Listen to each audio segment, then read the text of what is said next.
Nih mobilnya nih, mobil pelaku nih pelakunya nih.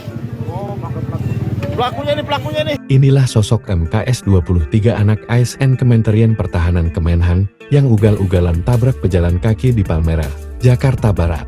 Adapun sosok MKS anak Kemenhan tabrak sejumlah pejalan kaki setelah ugal-ugalan membawa mobil dinas. MKS juga disebut sempat kabur setelah menabrak sejumlah orang.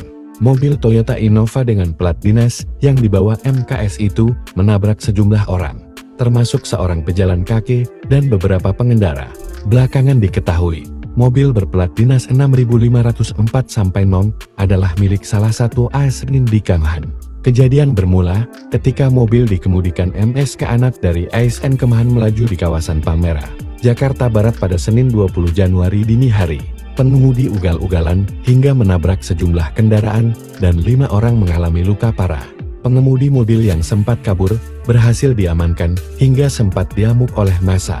Ia sempat berbelok ke jalan lain dan menabrak kendaraan yang melaju dari arah berlawanan. Akibat peristiwa ini MSK mengalami luka memar di wajahnya.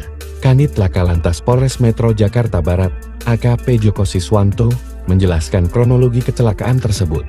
Mobil itu tetap melaju. Sesampainya di dekat apotek Rawabelong, mobil oleng ke kanan, masuk ke jalur berlawanan, dan menabrak kendaraan yang melaju dari arah sebaliknya, ujar Joko dalam keterangannya dilansir dari buenhivenmedan.com dari kompas.com, Selasa 21 Januari 2025. Kecelakaan terjadi diduga karena panik yang dialami oleh MS setelah menabrak pejalan kaki pertama. Mungkin dia panik dikejar-kejar, kan sempat digebukin juga dia, tambah Joko. MS berusaha melarikan diri setelah kejadian tersebut, tetapi berhasil diamankan oleh polisi di Jalan Rawabelong.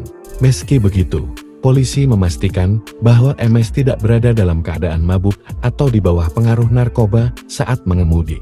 Insiden kecelakaan ini memakan 4 orang korban, mereka yakni TR26, TEN23, S29, dan ME26 yang mengalami luka-luka.